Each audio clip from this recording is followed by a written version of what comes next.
क्या कमियां नजर आई और क्या सुधार करने की आवश्यकता नजर आ रही है? जोधपुर में यहाँ पर आया था, इस एक कारण ये भी था कि यहाँ के अंदर, यहाँ जोधपुर में जो स्पोर्ट्स की सुविधाएं हैं उसका निरीक्षण करा जाए, यहाँ पे जो खिलाड़ी हैं उनसे बातचीत करी जाए, यहाँ के कोचेस से बात करी जाए। जिस तरह का इनकी इस फुटबॉल एकेडमी के अंदर रहने की जो व्यवस्था है उसको देखा मैंने। जो जिम्नास्ट यहाँ पर है उनकी इक्विपमेंट की ज़रूरत है।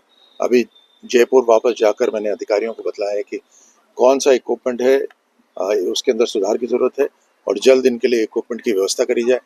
दूसरा, जो जिम्नास्ट यहाँ ट्रेनिंग कर रहे हैं वो बाहर ओपन में ट्रेनिंग कर रहे हैं, पहले एक हॉल में ट्रेनिंग कर रहे थे, तो उनको ज़रूरत के हिसाब से शिफ्ट करेंगे, एक प्रॉपर हॉल के अंदर सुविधाओं के साथ, इक्विपमेंट के साथ वो ट्रेनिंग कर सकें।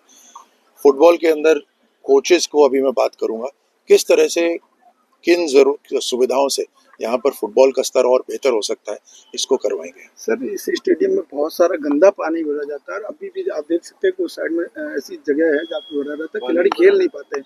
तो उस स्थिति में इसको कैसे सुधार में लाया जाएगा? क्योंकि ये मुझे अभी पता चला कि जो पूरा बाहरी क्षेत्र है, स्टेडियम पुराना है, तो जो बाहरी क्षेत्र है वो ऊपर आ गया है और जितना ही पानी आता है वो जमीन के अंदर, वो यहाँ से ऊपर आ जाता है वापस। उसका किसी जो आर्किटेक्ट्स हैं, जो विशेषज्ञ हैं, उनसे बात करेंगे कि क्या हो सकता है। सर, लघु उद्योग भारती के साथ किस तरह की मीटिंग रही इंडस्ट्री को लेके, और किस तरह से जो लघु उद्योग भारती के साथ लगातार हमारी बैठकें होती रहती हैं। हमने स्टोन मार्ट जो 2026 में होने वाला है उसको ऑर्गेनाइज करने की जिम्मेदारी भी लघु उद्योग भारती को दी हुई है और निश्चित रूप से इस बार जो 2026 का स्टोन मार्ट होगा वो इंटरनेशनल स्टैंडर्ड का होगा। हमारे राजस्थान के अंदर जो पत्थर हैं वो वर्ल्ड फेमस हैं, मशहूर हैं पूरी दुनिया के अंदर। देश के अंदर ही बहुत बड़ी बड़ी बिल्डिंग्स जो बनी हुई है, शानदार बिल्डिंग्स बनी है, उसके अंदर राजस्थान का पत्थर इस्तेमाल हुआ है। राजस्थान का पत्थर दुनिया में मशहूर हो, यहाँ से बाहर एक्सपोर्ट करें, उसका एक आइडेंटिटी हो, अपनी पहचान हो, जियो टैगिंग हो उसकी, साथ साथ स्किल डेवलपमेंट ऐसा हो जो राजस्थान के जो इंडस्ट्रीज हैं उसके लाइक स्किल डेवलपमेंट हो, ताकि यहाँ के युवाओं को स्किलिंग भी हो और वहीं पर ही उनको व्यवसाय भी मिले। पॉलिशिंग है, मशीन की रिपेयर है, मशीन मेंटेनेंस हुआ, मशीन को ऑपरेशन हुआ, साथ में डिजिटल मार्केटिंग हुआ। सो हर तरह का जो स्टोन व्यवसाय या किसी दूसरे व्यवसाय के साथ जो स्किल जुड़े हुए हैं वैसे ही स्किल यहाँ पर हो, उसके लिए हमने एक जॉइंट वर्किंग ग्रुप बनाया है अभी। उसके अंदर इंडस्ट्री के लोग होंगे, जिसमें हमारे इंडस्ट्री विभाग के भी होंगे अधिकारी, रिको के अधिकारी होंगे, स्किल के अधिकारी होंगे, और ये सब एक जॉइंट वर्किंग ग्रुप 3 महीने के अंदर रिपोर्ट देगा कि निश्चित तौर पे राजस्थान सरकार ने राइजिंग राजस्थान करके नए व्यवसाय को लाने के लिए एक शानदार प्लेटफॉर्म दिया है। बट उसके साथ साथ जो राजस्थान के अंदर जो व्यवसाय चल रहे हैं, जो उद्योग चल रहे हैं, उनको किस तरह की जरूरत है उसको भी ध्यान में रखते हुए कदम उठाएंगे। सर, कुछ गेम है जो ओलंपिक में है लेकिन राजस्थान क्रीड़ा परिषद में ऐड नहीं होता है, जैसे सॉफ्ट बॉल जैसे खेल है, उसके लिए किस तरह के प्रयास किए जा रहे हैं?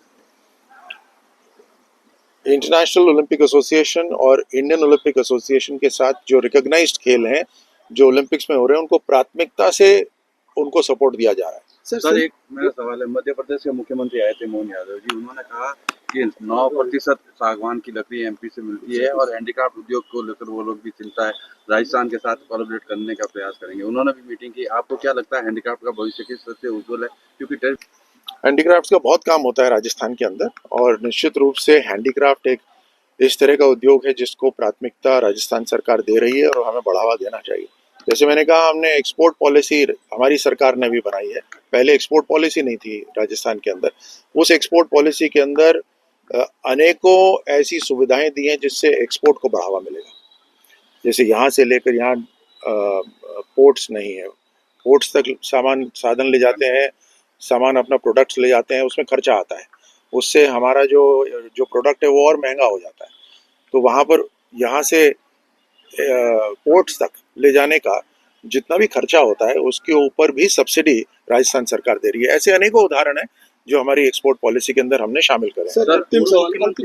सर, सिंथेटिक जो ट्रैक बने हुए हैं गौशाला मैदान में, वो कई जगहों पे ट्रैक टूटे हुए हैं, वहाँ खिलाड़ी जब जाते हैं तो उनको अनुमति भी नहीं दी जाती है, रुकावट पैदा हो रही है क्योंकि वहाँ के लोग जो है उन्हें बाहर से अनुमति नहीं दे रहे। तो उसको लेकर क्या प्रयास रहेगा? इसको प्रश्न नहीं समझा आपका। जो आते हैं लेकिन टूटे हुए हैं, वह अलाउ भी नहीं कर रहे हैं खिलाड़ियों, समय के साथ टूट गए, मेंटेनेंस नहीं हुआ। बात कर लेंगे शिक्षा विभाग। सर